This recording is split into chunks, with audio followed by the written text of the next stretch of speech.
The way that I introduce myself and the agency is quite a bit different than what you typically hear agencies talk about. So I could say we're an agency that specializes in nonprofits. That's true. I could say we specialize in nonprofits and do branding, web campaigns. That's true. But what I talk about instead is we work with nonprofit leaders who have one of these three issues. One, they feel like they're the best kept secret, which makes growth harder. Or two, the relevance of what they do and their mission has never been greater, but the friction around staffing, programs, utilization, fundraising has also grown. Or three, what got them to today may not be the same tactics that take them to tomorrow. And those are the three that I use most often, but I've got a list, depending on who I'm talking to, about 10 different pain points. And what that's allowed me to do is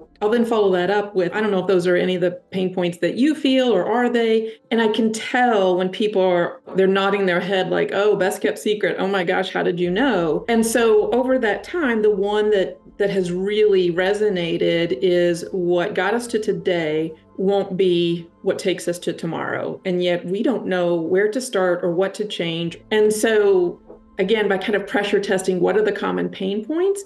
I mean, the answer isn't a brand or a website. We're talking about we've got to shift our organization, and where do we change? And I think I've told you this. One of my biggest problems is I fall in love with all the problems right out of the gate. And so I get enthusiastic and I get excited because I see the way through the forest, what needs to be done, what's in their way to some extent. I mean, I don't want to be presumptuous and say, oh, I know the solution, but I might already have an idea of the path. And it's not necessarily a blessing. In fact, it usually works against me because I am then thinking of something so comprehensive and complex that either we're overscoping or they don't even see it that way. They haven't agreed to see the same cracks that I do, or agree that those cracks are causing problems or that they can't fix them on their own. And so that's got to learn to hold ourselves back. And that's where we kind of that insight about something needs to change in the nonprofit world. And what is it?